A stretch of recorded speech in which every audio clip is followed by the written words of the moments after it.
Good day and welcome everyone to I4CP's Next Practices Weekly. We have a great topic lined up for today on how leading organizations are making DE&I decisions, which we'll get to in a few minutes. If you're new to Next Practices Weekly, we are I4CP, the Institute for Corporate Productivity. We're your human capital research partner, and we discover the practices that drive high performance. We do this in a variety of ways, first and foremost through our major research studies, of which we do 5 to 6 per year. We look at organizations that are high performers and compare their results on various HR practices to lower performance organizations. This is determined by our Market Performance Index, which is based on revenue growth, market share, profitability, and customer satisfaction over a 5-year period. We're also a member-based community, so beyond our research studies, we provide a lot of peer interaction, including calls like Next Practices Weekly, flash calls on hot topics, webinars, and our various practitioner-specific board and exchange groups. You can see here a partial list of companies that make up the I4CP community. They range from very large, well-known companies to a cohort of smaller startups, ranging across various industries, sectors, and geographic regions. If you're with one of our member companies, we'd like to give a special welcome to you and thank you for joining us. If you're not with a member company but would like to know more about what that entails, just reach out to anyone at I4CP or go to i4cp.com for more information. So my name is Eric Davis, and I'm Creative Director and Senior Editor at I4CP. I also have the pleasure of co-hosting our DE&I Next Practice Weekly calls. I'm joined this week by Lorrie Lykins, I4CP's VP of Research. Good morning, Lorrie. Good morning, Eric. Good to see you. Good to see you too. Lorrie and I will be discussing some of I4CP's latest research, but first, just a few more announcements on upcoming events. This is Next Practices Weekly, and most weeks we gather here on Thursday at 11 a.m. Eastern, 8 a.m. Pacific.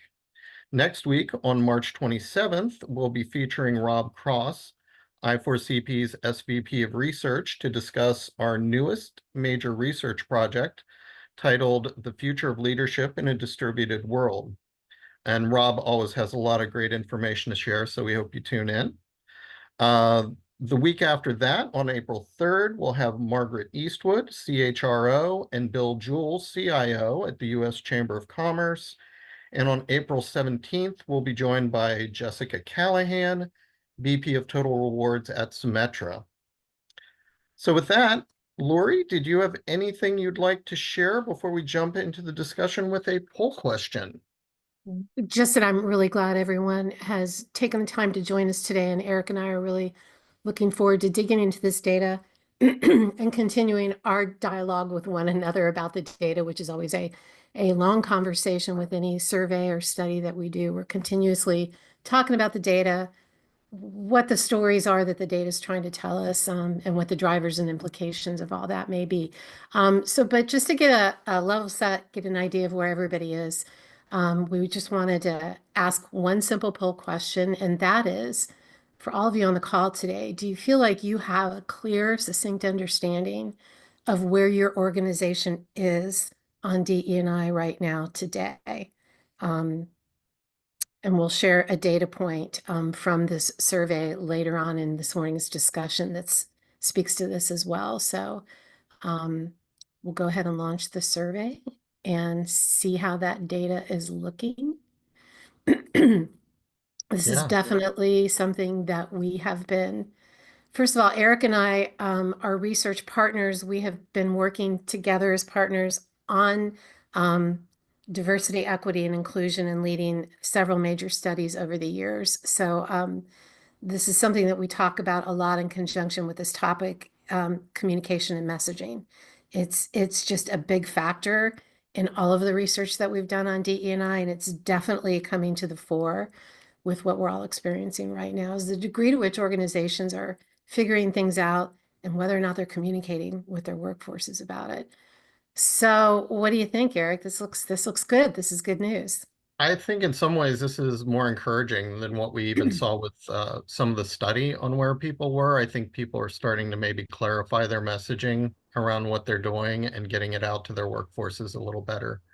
Absolutely. Um, because 73%, that's really pretty good for what people are communicating. And we'll also see in some of the slides we get into later the effects that that lack of communication can have on trust in leadership and trust in the organization all around. Yeah. Oh, and All Eric, right, before you want to before stop we sharing? Oh, yeah, I was going to say before we get any further into this, I noticed everybody saying hi and telling us where you're from. And I did see some folks in Pennsylvania. So hi, Polly, in Pennsylvania. I'm sitting in downtown Pittsburgh. But Eric, where are you? Where in the world is Eric Davis? oh, I am in St. Petersburg, Florida, um, the original home for I4CP. Um, so, Okay. and you and your Pittsburgh cohort, Yep. joining from there. Yep. I'm also seeing a couple of things pop up in chat where people are saying, yeah, our organization is now clear on what our position on DE&I is, but maybe we're not necessarily happy with how that is. For Um, sure. For sure. but And it's at least nice to know where you're at rather than the uncertainty sometimes. So well, but that's the other piece of it, Eric, that I think is really important point to make is that even organizations that haven't figured it out, for sure, just the act of saying, we don't know, this is really a thorny issue. We're trying to figure it out. Even saying that to your workforce is really helpful and important. Not as important as this is where we've landed and this is where we're going from this day forward. But just the active acknowledgement, I think, is really important, especially when it comes to employee well-being. If you're still trying to figure it out, it's really helpful to say we're just still trying to figure it out. yeah, even acknowledging you're in a tough moment and you're maybe reviewing things and having to go through risk assessments is communicating something. I just think the transparency is the best way to deal with the workforce right now. For sure. Okay, so Eric and I are going to get into this survey and talk about the whys and wherefores.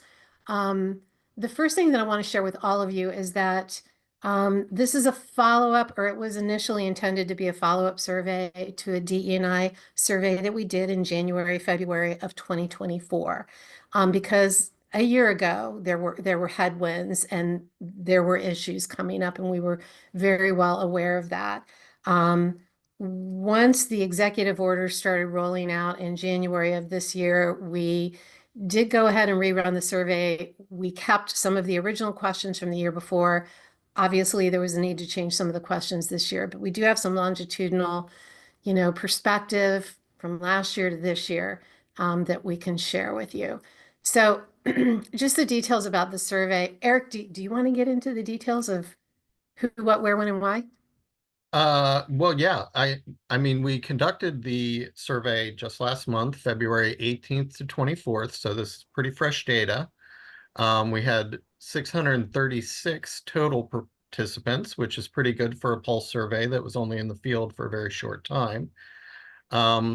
371 of those participant organizations employ more than 1,000 people, and that's the group that all of the data that we are showing here is going to be pulled from, is from that subset of the large organizations, because that tends to represent more of I4CP's membership and more of the membership that joins calls like these too. And then 80% of the participants represented it were US-based organizations. So the other 20% were various regions around the world. I think about 10% were other North American countries, and then other global regions after that. So So we really just wanted to get a feel for what is going on in organizations, what actions are being taken, what conversations are happening. And as Eric mentioned earlier, we really wanted to look at, obviously, we look at the aggregate data with every survey that we close, but then members of I4CP know that then we take a much deeper dive into the data and really look at what are the things that high performing leading companies are doing that really differentiates themselves from the rest of the pack. So Eric and I are right now in the of working on a much more in-depth executive brief that's going to be available to I4CP members that really drills down into this. Here's the aggregate, but here's what high performers are doing that's really, really different. So stay tuned, I4CP members. That'll be coming your way soon. And we also did something a little different for this one, where we established what companies were federal contractors and what companies were receiving federal money, so we could sort of determine what kind of levels of risk differentiation we had. So in the final write-up, we'll have several slides that'll show how those companies that were federal contractors or companies receiving federal funding uh, might be responding a little bit differently because they're in a higher risk profile than private organizations that don't have to deal Right. with it. Okay. So this is our good news slide. And I also want to say, everybody, there's a lot of good news in this data set. It is not all doom and gloom. So there are some positive takeaways from this data. So I just want I just want to point that out because it can be really easy to slide into feeling really hopeless and helpless about a lot of this. There's a lot of positive news coming out of this. Yeah. Eric, you want to talk about this? Um, well, I also wanted to bring up, there was a question that pops up here in chat already that Sure. are there very many companies that may not have changed their practices, even if they watered down their articulated published policies? Yes. Um, Yes, there were. And we did have a lot of write-in responses that were basically, yeah, the work is continuing. Things are getting shifted around. I know that a lot of chief diversity officers right now are going through risk assessments where they've basically broken down every practice that they have that falls under DE&I. They're establishing what level of risk that's associated with that, and then they're working back and forth with legal on each one to figure out what they need to change, what they need to water down, maybe move around, uh, mess around with nomenclature a little bit. But the big thing is that most organizations want the work to continue. So, and we're seeing that a lot of um, organizations, it is continuing, like we can see here, like compared to last year. Even with the strong headwinds we had before the EOs were coming out, organizations were still getting the work done. Statistically speaking, almost no difference this year from what we saw last year. I would say the only difference, and this is just the nerdy piece of this, is in 2024, our survey panel was about 800 Hmm. people, and Right. this year, yeah, so a little bit of a smaller panel this year than last year, but not by a whole lot. But to Eric's point, um, progress has been made in the last 12 months, which is good news. It'll be really interesting to see what this bar graph looks like a year from now, Yeah. right? Okay, so we asked a question about disruption. What sort of impact are the executive orders having in your organization? What are you experiencing in your workplace? And as you can clearly see, over half said, yeah, there's been some disruption in our workplace, in our organizations. So for those who said that, yes, there is disruption going on, we asked a follow-up question. What does it look like? And this was a pretty extensive pick list of, potential things, ways that this could be manifesting. I think the fact that employee well-being is so far out in front, this is of concern. I think it's a very important thing for organizations to be thinking about, for people leaders to be thinking about. Um, there's so much about just this one data point that we could be thinking about and talking about. If you're saying that employee well-being has decreased, 67% said they're saying this. What is that all about? Why is that happening?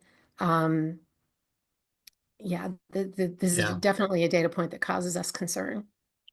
And as far as like organizations that are reporting disruption, we'll have it out when we publish our member brief later, but there was quite a jump in this number when you talk about the federal contractors and the federally funded organizations, um, just on just how much disruption it's causing. I think the distribution of how that disruption is showing up was pretty much the same, though, for them. It was just a much higher percentage of the organizations. Yeah. And it also makes me think about, Eric, both with employee well-being and the engagement, it also makes me think about the other drivers that can be co-occurring. So it makes me wonder, are these organizations where at the same time other things could be happening, like everyone is in a return to office mode? Could that be contributing to some of this? I don't think that this decrease in employee well-being and engagement, I don't think that those are happening in a vacuum only because of DE&I. I think there's a lot of contributing factors, but I think combined, it's just creating a lot of challenges, I think, for a lot of Agreed. work. And that goes to the trust in senior leaders too, because we know when it comes to the work from home policies, as well as we spoke earlier about how you're articulating what's going on with DE&I. But when it comes to the work from home policies, having that out there and then yanking it back and pulling people back into the office, we know has had a big impact in the past on trust in senior leadership. Yeah, Um, for just sure. because it shows in a lot of cases they feel like there's less trust being given, so there's less that's going to be expected from you. So yeah. Yep. And because this was a pulse survey, we tried to keep it relatively short and succinct so people could get through it quickly and we could get the data back quickly to get a snapshot of what was happening 3 weeks ago. Um, we weren't able to drill down into this trust in senior leaders. What is that all about? What's going on? Everybody on this call knows it's probably about a lot of things, whether it's we were really reactive and just pulled back on all our DE&I. So there's, concern about whether or not your DE&I activities or initiatives were genuine and authentic to begin with. Was it just performative? I feel really disillusioned. Eric mentioned, we had some narrative open-ended questions in this survey, and some of the things that people wrote were very poignant and very moving, and conversation about concerns about diverse talent leaving because they feel like, wow, this was all just a big performance. Morale's an issue. Attraction, just employer brand, consumer brand, what are all the impacts? But this trust in senior leadership, I think, is really complex and very nuanced, but definitely something that I think that people leaders want to be thinking about and having some conversation about. Yeah. Um, and we also know that, like, with this data point, there was a lot of uncertainty still in just about every item that we were questioning on. Um, in some cases, like, organizations hadn't made their decisions yet. Uh, in cases like this, for how the disruption was showing up in organizations, I think there's a lot of assumptions that were made because, unless you've done an engagement survey, unless you're um, really looking at your employee well-being numbers, you have anecdotal evidence that some of those changes were out there already within the first 3 to 4 weeks of the EOs coming out, but you didn't really have the analytics data yet to show that that's what was going on. So, like you said, a follow-up next year would be interesting to see how that goes. For sure. And then the folks who told us that there's been an increase in, internal conflict. Maybe the reduction of DE&I efforts are driving these. Maybe conversations about the executive orders themselves, but again, these have far-reaching impact on everything from collaboration, overall productivity, innovation, all of the things. So the increase in negativity across team dynamics is of concern as well. When we had a quarter of the folks saying this is something that we're seeing in our organization. And one more thing about our survey panel, just so people know that it was a little more balanced than what this might be showing, is that there were definitely people who responded and responded in open-ended questions who were very not fans of DE&I, Right. who, they gave us some good responses too, but I would say, like, probably 5 to 10% of our survey responses were either sort of negative in general through how they answered open-ended questions, or were um, probably a little bit more in the middle on how Yeah. they would think about it. So, And to Eric's point, this is one of the reasons why we asked this question in the way that we did.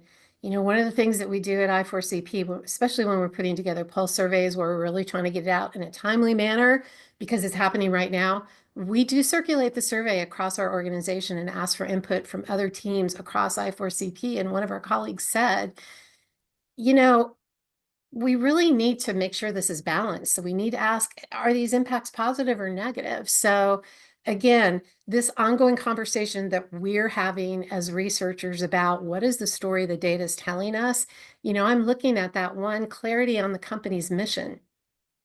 Is that mhm. positive or negative? What is the story behind that? Did your organization do a Costco or a Ben and Jerry's and say we are all in and damn the torpedoes? Or did your organization say we're going to discontinue DE&I and you support that decision to discontinue DE&I? That clarity on company's mission is really intriguing and something that we definitely want to dig more deeply into this year to get more of an idea of what that's all about. And there's also a lot of diversity professionals and chief diversity officers that I've worked with who see this as an opportunity to maybe disrupt themselves, some of the programs that they know haven't been as effective or things that weren't moving the needle, they weren't as much as they were hoping that they would, to where they can really just drill down, look at the practices, and maybe start establishing more data and analytics around what they're doing to where, and we know that high performance organizations that we deal with do this a lot more. They always have more numbers and more data and analytics around their people practices, but so that they can prove um, qualitatively and quantitatively what the impacts of their programs are on the organization Right. and their future readiness. So this is a more detailed bar graph that Eric created. Eric, you want to walk everybody through this one?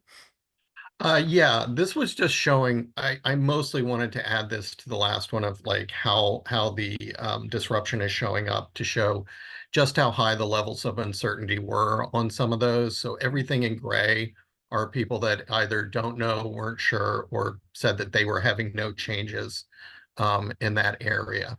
So it's not as if like, employee well-being was negatively impacted across the board. We still have several organizations that showed that there was an increase there, that they had an increase in engagement or an increase of trust in senior leadership. In that case, maybe the senior leadership was addressing it head on and being a little bit more transparent with the organization. Um, but there's still just a lot of area where uncertainty was in play throughout this survey. So just wanted to make that clear. And we launched this survey within days of some of these executive orders rolling out. So again, snapshot in time, right? Yeah. And by the way, I am seeing several comments in the chat already, Sure. Okay. just about the difference in how organizations individually define DE&I. And I do want to say that it is pretty much, I consider it a best practice to have a definition that is focused on how it appears in your organization. Um, if you're going to use either the DE&I or DEIB, DEIBA, whatever group of initials you use, you need to be tying that back to your organization's culture, your purpose for having those programs, so that when you go from saying that you care about inclusion, this is what inclusion means for us. These are the KPIs then, and don't make it just wishy-washy aspirational. Make things that are concrete that you can tie KPIs, data and analytics to, so that you can show that you're making progress against them.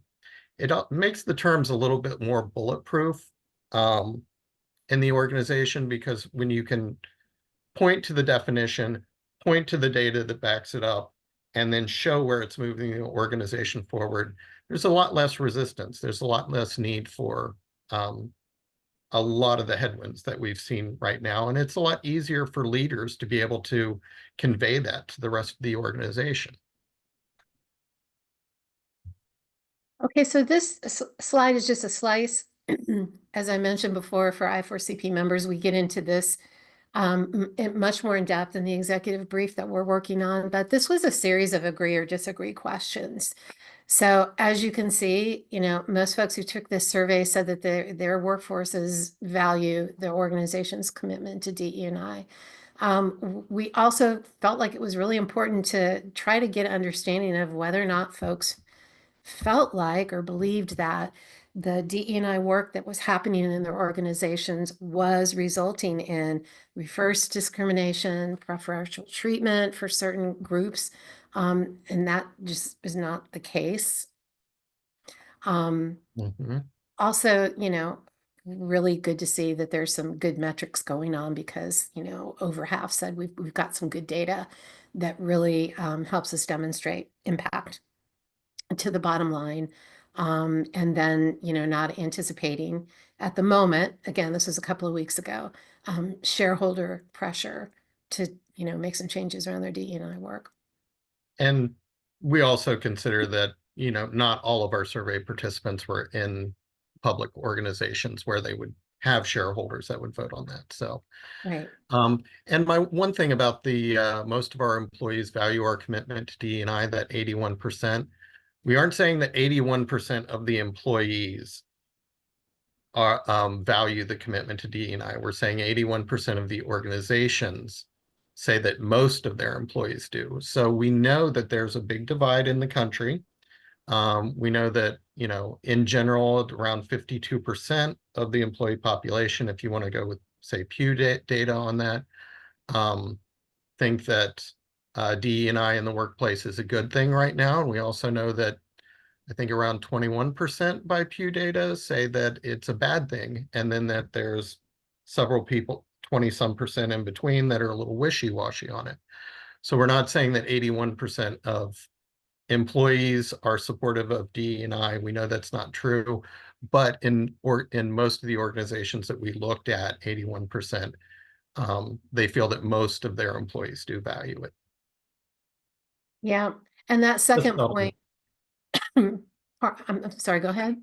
I just felt I wanted to clarify that for anybody Okay. who, yeah. And that second data point, Eric, about preferential treatment, I was looking at some data from NC State and Texas A&M that they were doing on tracking the numbers of Black C-level executives across Fortune 500 companies, and the data is pretty interesting. So in 2020, right as Me Too and the George Floyd um, aftermath of George Floyd's Mhm. murder was unfolding. So in 2020, there were 253 Black C-level executives in the Fortune 500. Um, there were 6,286 white C-level executives. In 2023, that number of Black C-level executives, 253, had grown to 417, and the number of white executives had grown to 6,469. So Right. when you're looking at that data and you're talking about disparities, it's pretty stark when you see numbers like that. Yeah. And as far as the merit thing goes, we also, first, we know that that has been a catcall on, or dog, Dog dog whistle, whistle on the um, right at other end of the spectrum, on people who are uh, just basically going to use that as a label for anybody who doesn't fit into their uh, preferential group. right, Um, but uh, um, when we looked at this, we also saw that first, federal contractors were much higher on saying that they didn't see any problem in this area. right, Um, right. and Hmm. I thought it was yeah, so super important that we had this question in this survey because we really want to know. Okay, this is the trope that's out there, that this is what DE&I amounts to, is all these folks getting, placed in roles that they're not qualified for. And we're seeing in the survey data that that is absolutely not the case. It's just great to have data behind it. yeah.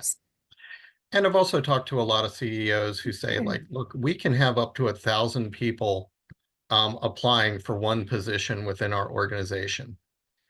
if your resume makes it past initial screening, if you make it to an interview stage, there is no question of merit at that point. Anybody who makes it to an interview for one of our positions is there due to merit. Yeah. So uh, I thought that was important to add to.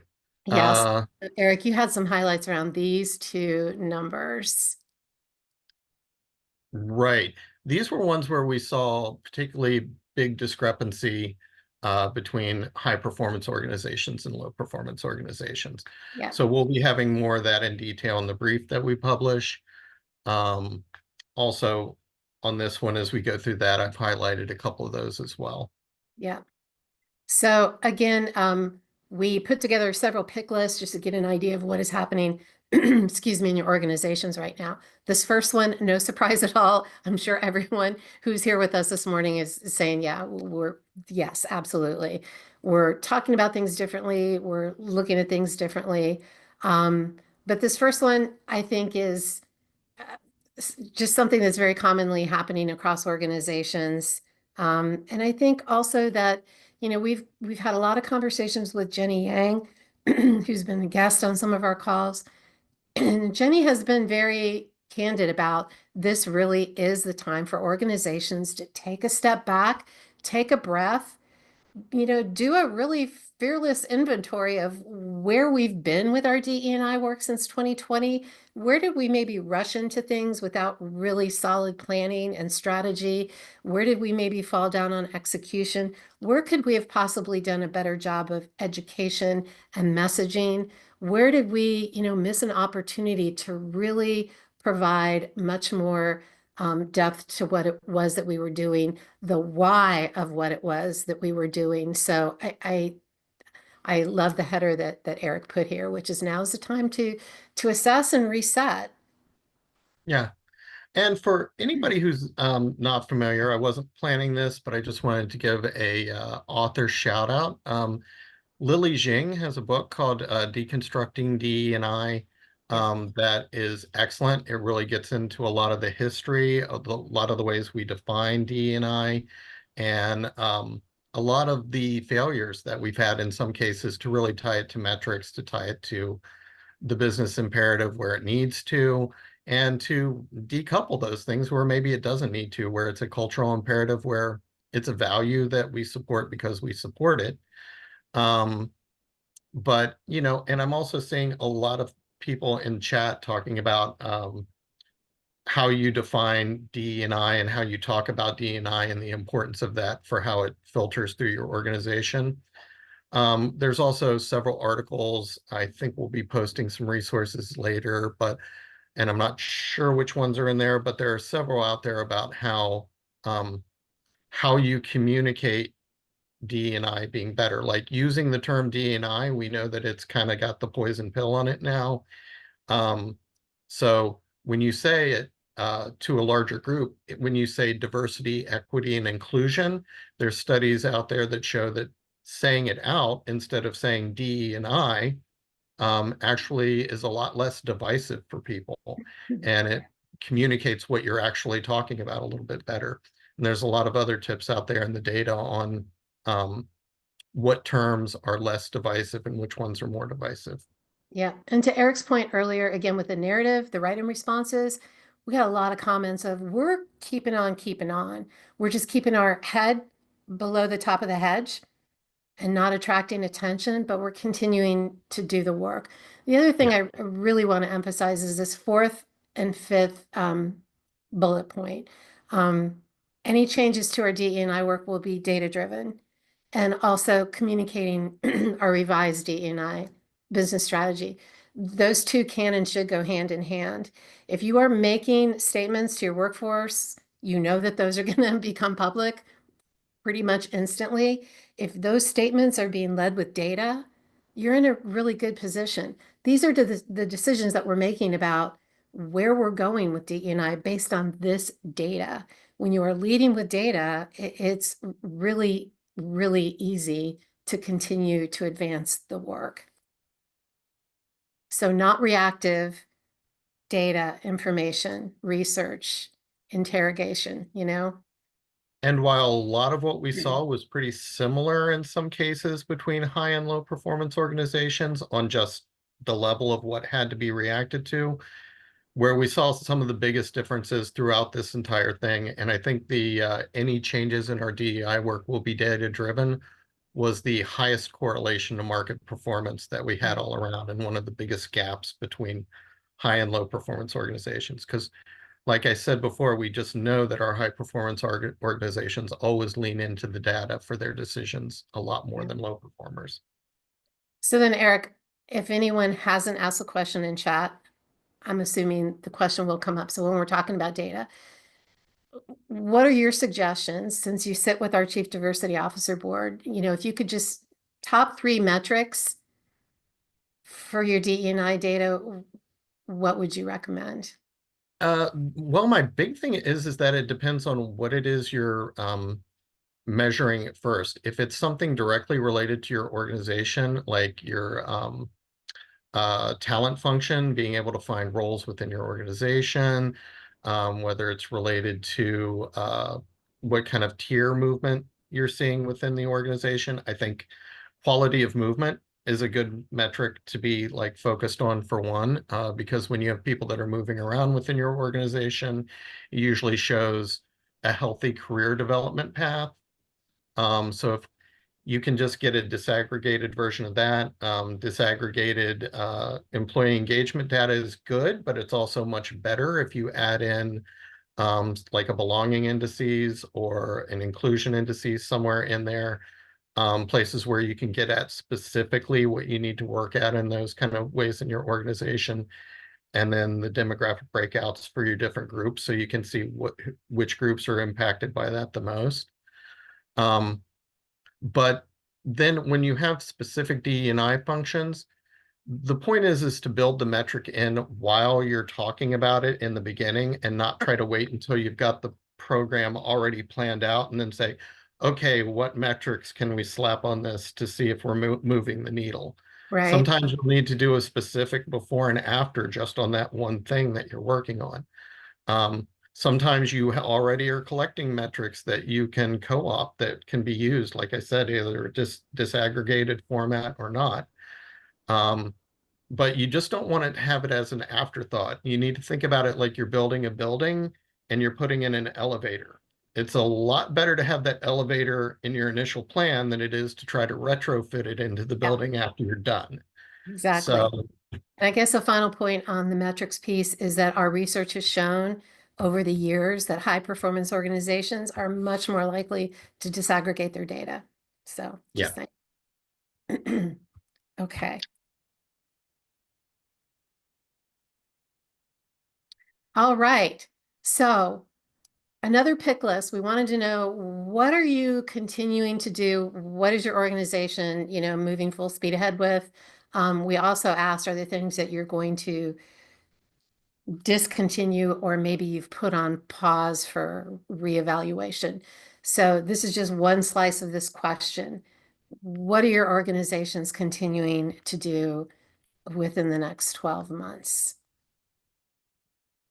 Right. And then we know that a lot of the ones here that we've bracketed off are really high risk or external facing activities that would draw Right. attention to the organization. Um, so we expected those to be quite a bit lower.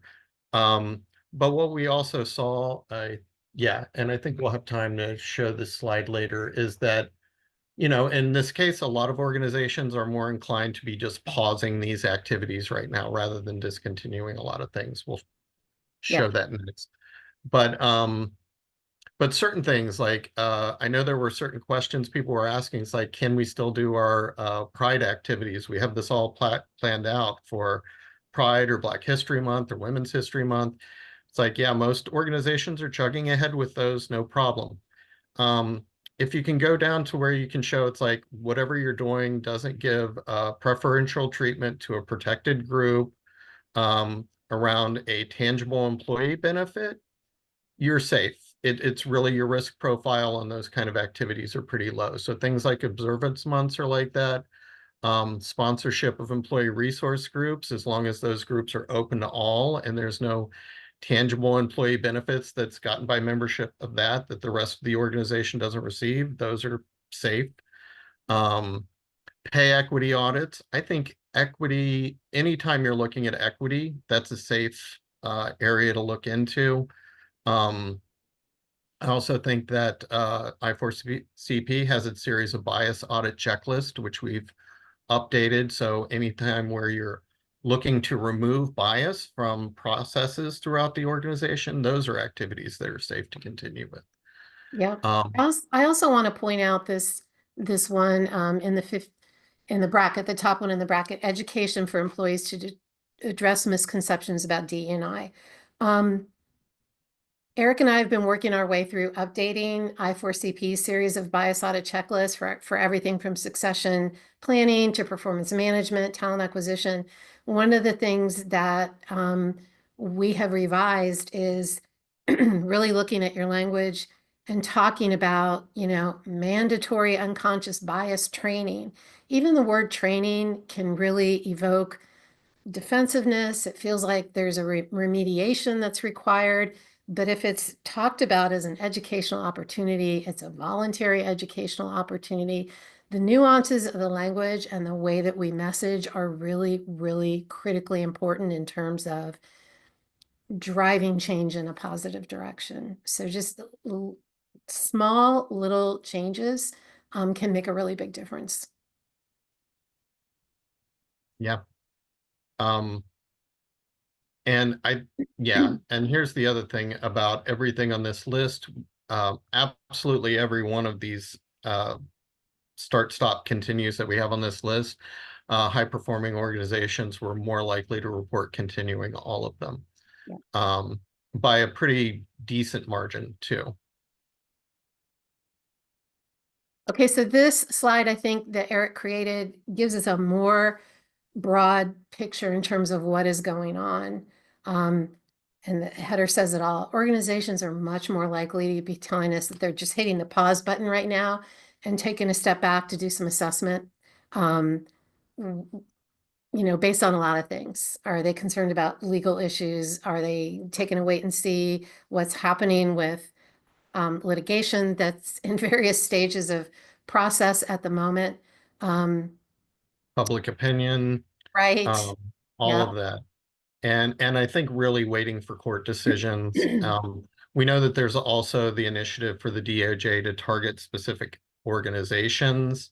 I think they're waiting to see how that starts to play out and what are going to be the highest risk factors for their organizations for ending up on some of those lists. I Mhm. also know that some of the organizations that are continuing the work and going full speed ahead and aren't having a lot of changes, there's a big difference between what a B2B organization is doing versus a B2C organization is going to be doing. Right. Anybody who's customer facing, you're going to have to face a lot more public opinion than if you're just talking about your corporate partners.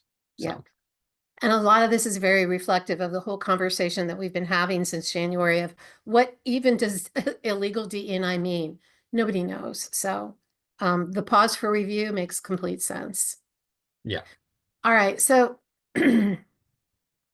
so let me go back. So we asked about ERGs.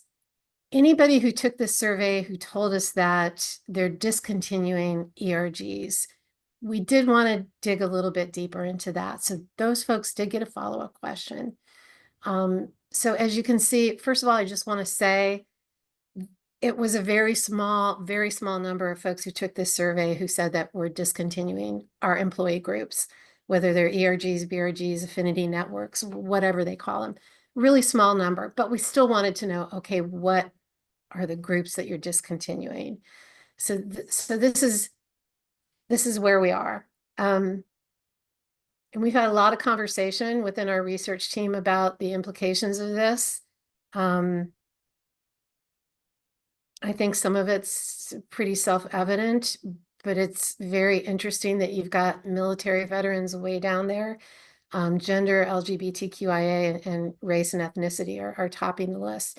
The other thing that I want to say is also there were some narrative responses with this question that said, we've just decided to discontinue all of our employee groups across the board. But the fact that these are the groups that are higher risk of discontinuation is of great concern. I would just say personally, this did not surprise me. Kind of confirmed my suspicion as a suspicious researcher. So, yeah.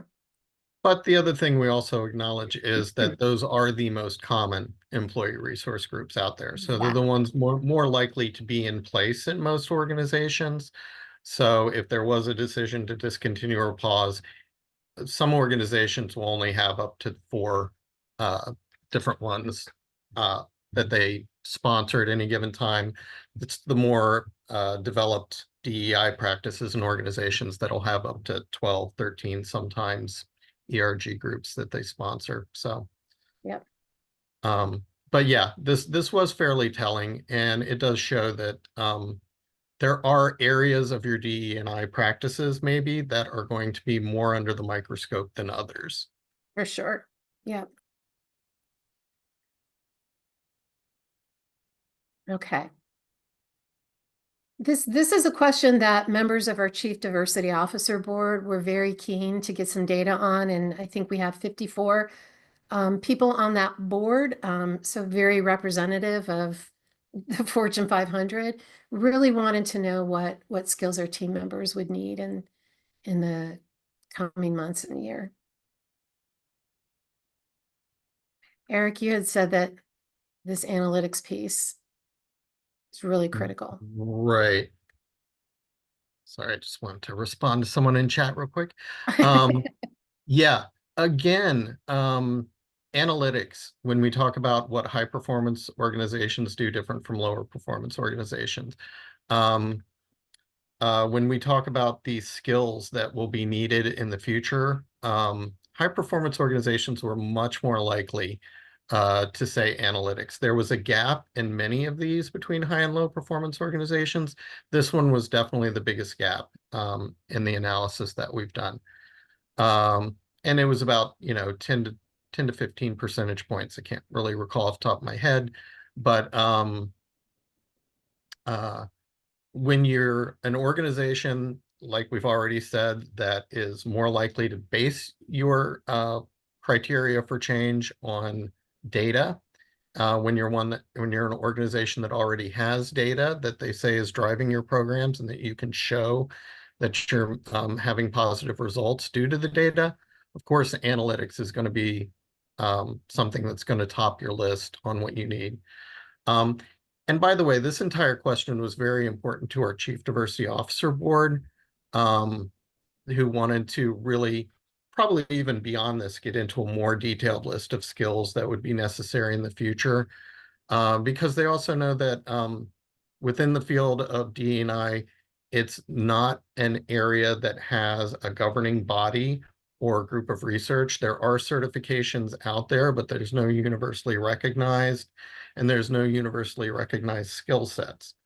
And then a lot of times in many organizations, a person can be put into a chief diversity officer role or put on a diversity team almost based on identity. Will get them a lot of times self-selecting into those roles versus the specific set of competencies that they have, or the specific set of uh,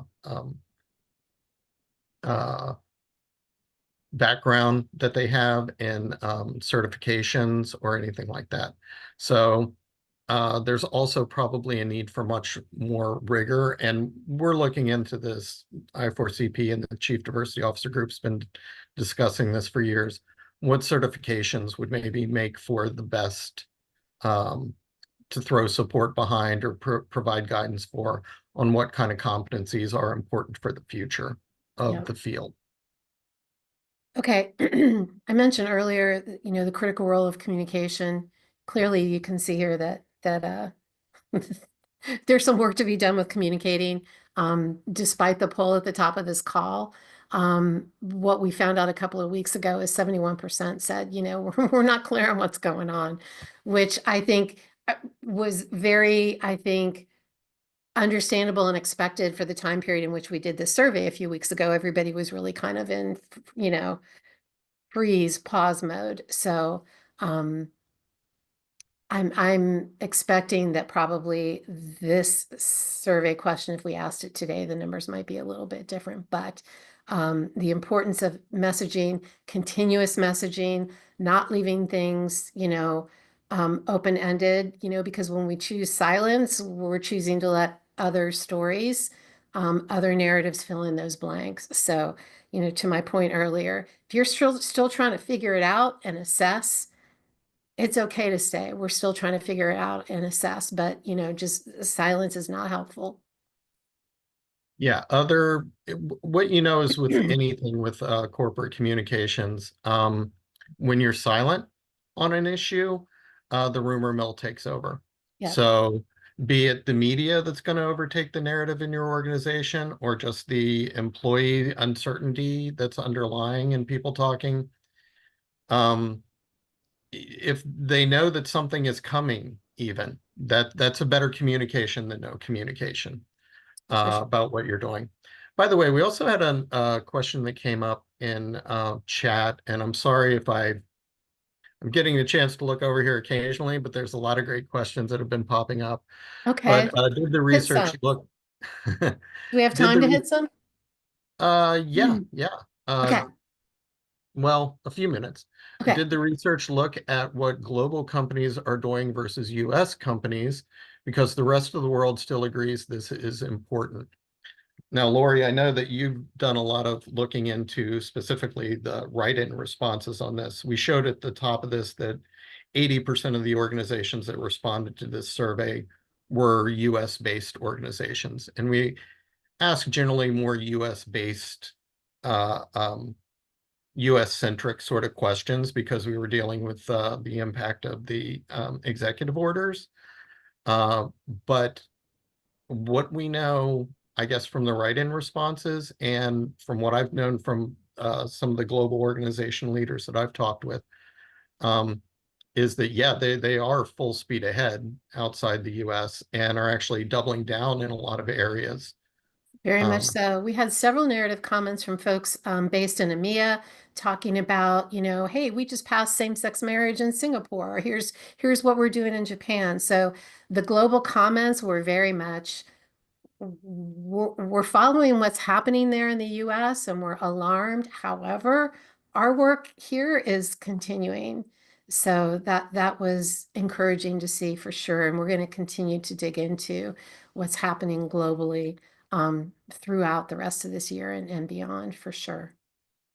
and the truth is, and just demographically speaking, even in the US, if you're not focused on this, you're going to have a lot of trouble with talent in the near future.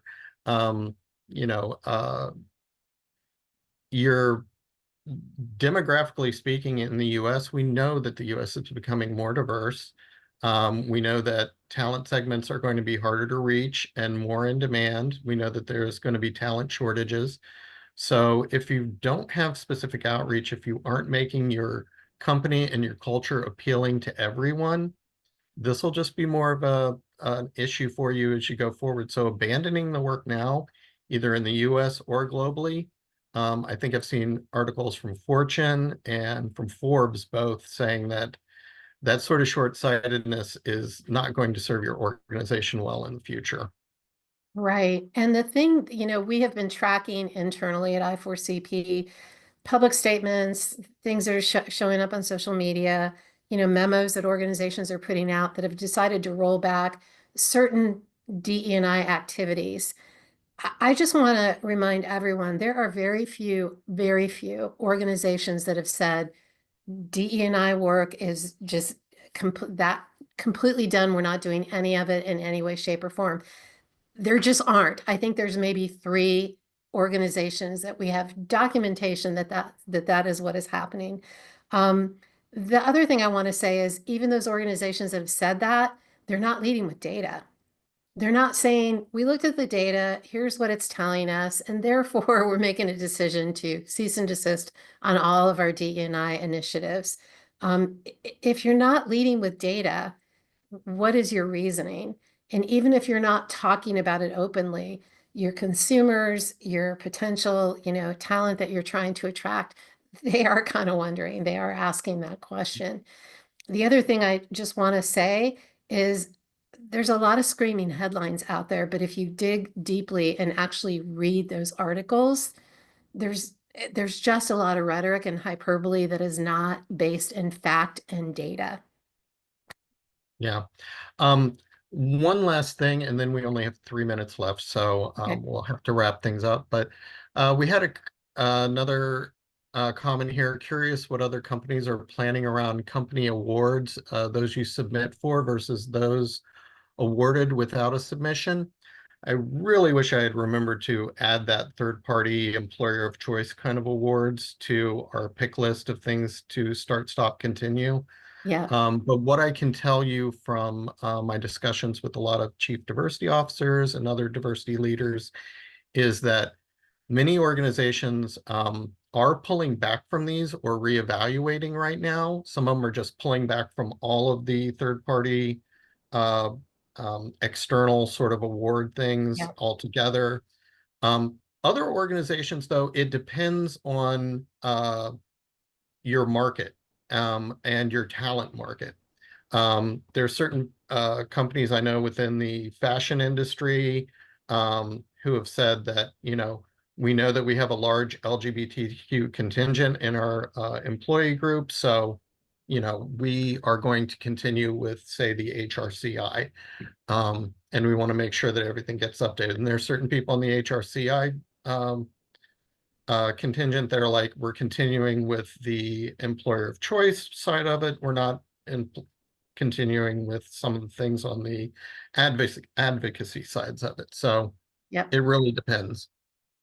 Uh, anyway, I think we are running out of time. Uh, so I really want to thank you for your attention. And Lorrie, thank you so much for the great discussion today. Um, We're just wrapping up this year's Next Practice is Now conference. And again, it was a big hit and one of the top rated events in the industry.